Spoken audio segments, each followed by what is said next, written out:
Magandang umaga mga ka-happy hour. Narito ang mga balita para sa MBC TV Network News Update, 9 AM edition. Desisyon sa dagdag sahod sa mga rehiyon, inaasahang lalabas mula Setyembre. Yan ang MBC TV Network News, ni Let Narciso. Tinaya ni Pangulong Ferdinand Marcos Jr. na simula Setyembre hanggang Oktubre ay maglalabas na rin ang kani-kanilang desisyon ang Regional Tripartite Wages and Productivity Boards kaugnay ng posibleng dagdag sahod sa iba't ibang rehiyon ng bansa.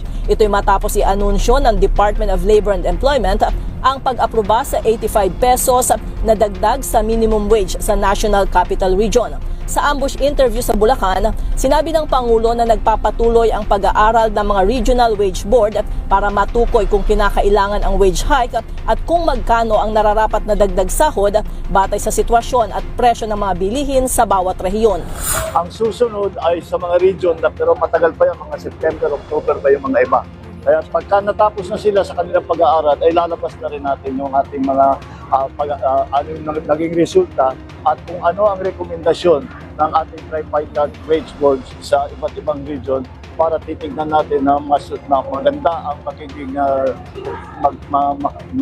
tulong natin sa ating mga mamamayan na nagtatrabaho. At yan ang pinaka-importante sa lahat.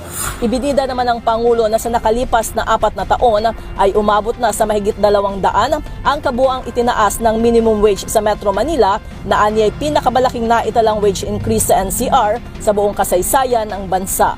Para sa MBC TV Network News, ito si Let Narciso ng DZRH. Una sa Pilipinas, una sa Pilipino.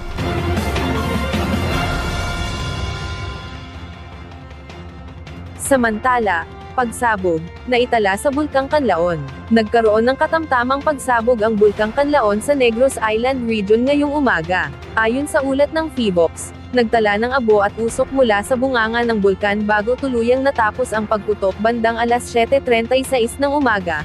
Ang Canlaon ay isa sa mga pinakaaktibong bulkan sa bansa at matatagpuan sa hangganan ng Negros Occidental at Negros Oriental. Noong mga nakaraang taon, ilang beses na rin itong nagpakita ng aktibidad, kabilang ang mga freatic eruption na nagdulot ng abo at panganib sa mga kalapit na komunidad. Sa kasalukuyan, patuloy na binabantayan ng mga awtoridad ang bulkan, upang matiyak ang kaligtasan ng mga residente. Pinapayuhan ang publiko na manatiling alerto at sumunod sa mga abiso ng lokal na pamahalaan at ng PHIVOLCS, hinggil sa posibleng epekto ng naturang pagsabog. At yan ang mga balita para sa MBC TV Network News Update, 9 AM edition.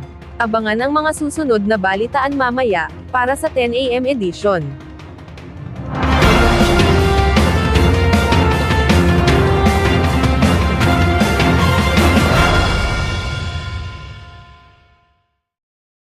Mga ka-happy hour, kung gusto mong manood ang mga balita sa MBC TV Network News Update, mag-subscribe sa aming YouTube channel, i-like ang aming Facebook page, at i-follow sa aming TikTok account.